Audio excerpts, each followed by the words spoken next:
Hello everyone, this is Arhat Pavel and welcome back reels rider.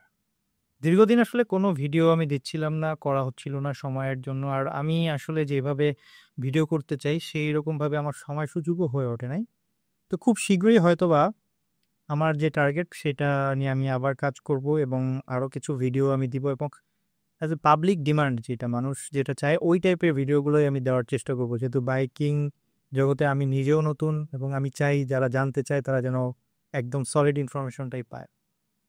তো আজকে ভিডিওটা আসলে অন্য একটা ব্যাপার নিয়ে, সেটা হচ্ছে যেহেতু আমি মোটামুটি বাইকের হিস্ট্রি নিয়ে ঘাটাঘাটি করি, সো সেরকম একটা বাইকের হিস্ট্রি নিয়ে আসলে আজকের এই ভিডিওটা। তো চলুন শুরু করা যাক।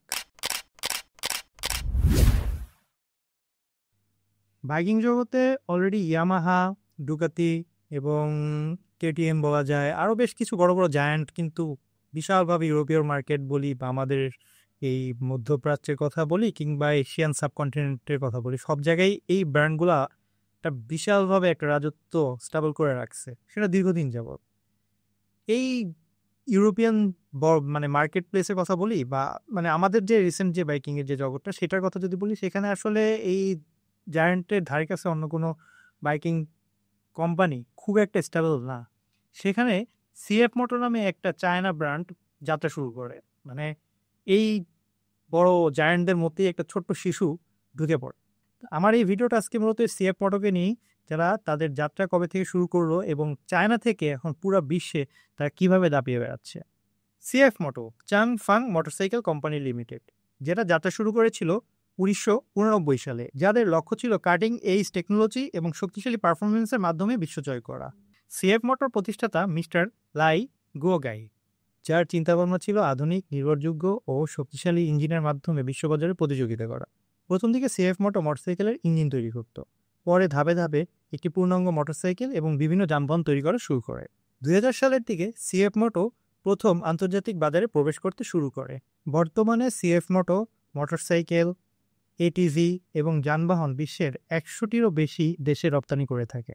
সিএফ মোটো তাদের নিজস্ব আর&ডি ডিপার্টমেন্টের মাধ্যমে আধুনিক এবং বিশ্বমানের মোটরসাইকেল প্রস্তুত করে। আজকের দিনে এসে সিএফ মোটো বলা যায় যে ইউরোপ, আমেরিকা, ল্যাটিন আমেরিকা এবং বিশ্বের বেশ কয়েক জায়গায় একটা রোল মডেল হয়ে দাঁড়াইছে। বিশ্ববাজারে জনপ্রিয় যে মডেলগুলো অ্যাভেলেবেল রয়েছে তার মধ্যে সবথেকে জনপ্রিয়তার দিক থেকে উপরে রয়েছে সিএফ মোটো 300 SR, 250 NK, 650 MT, 700 CL X heritage. আরও মজার ব্যাপার হলো সিএফ মোটো কেটিএম এর সাথে কোলাবোরেশন করে বেশ কিছু মোটরসাইকেলের ডিজাইন মার্কেটে এনেছিল। সেগুলোর মধ্যে যে বাইকগুলো বেশ জনপ্রিয় সেগুলো হচ্ছে সিএফ মোটো 800 MT, সিএফ মোটো 1250 TRJ, KTM 200 Duke, KTM 390 Duke. যদিও 390 ডিউক চায়নার জন্য, এই মডেলগুলো কেটিএম এর সাথে যৌথ উদ্যোগী সিএফ মোটো তৈরি করে বাজারে ছেড়েছে এবং ব্যাপক জনপ্রিয়তা রয়েছে এই বাইকগুলোর।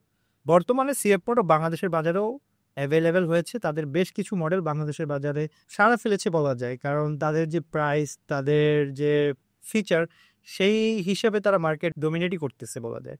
বাংলাদেশে সিএফ মোটর যাত্রা শুরু করে 2024 সালের 19 ডিসেম্বরে এক জমকালো উদ্বোধনী অনুষ্ঠানের মাধ্যমে। বাংলাদেশের বাজারে তারা প্রথম দিকে 3টি মডেলের মোটরসাইকেল দিয়ে যাত্রা শুরু করে এবং এই 3টি মডেল হচ্ছে 300 SR, 250 SR এবং 250 NK।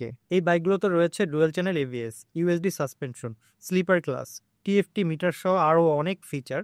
এই ফিচারগুলো সাধারণত দেখা যায় অনেক দামি বাইকে। বাংলাদেশের অনেক বাইকারের মতেই এই প্রাইস রেঞ্জে এত ফিচার সম্বলিত বাইক এর আগে পাওয়া যায়নি, যেখানে ডিজাইন, টেকনোলজি এবং প্রাইস এই তিনটা বিষয় একত্র করেছে সিএফ মোটো। বাংলাদেশের বাজারে তাদের জন্য এখন নতুন চ্যালেঞ্জ হচ্ছে বাইকের প্রপার সার্ভিস এবং সব রকম পার্টস অ্যাভেলেবেল করা। তাহলে হয়তো নতুন যে বাইকাররা আছে তারা বাইক কেনার আগে একটু চিন্তা ভাবনা করবে যে সিএফ মোটোটা আসলেই নেওয়া যায় কিনা। সিএফ মোটো বাংলাদেশের বাজারের জন্য একটা নতুন নাম না, বলা যায় যে একটা নতুন যুগের সূচনা করেছে। তাদের এই সূচনার ফলে বাইকিং কমিউনিটিতে হয়তো বা একটা ভিন্ন যাত্রাও শুরু হতে পারে।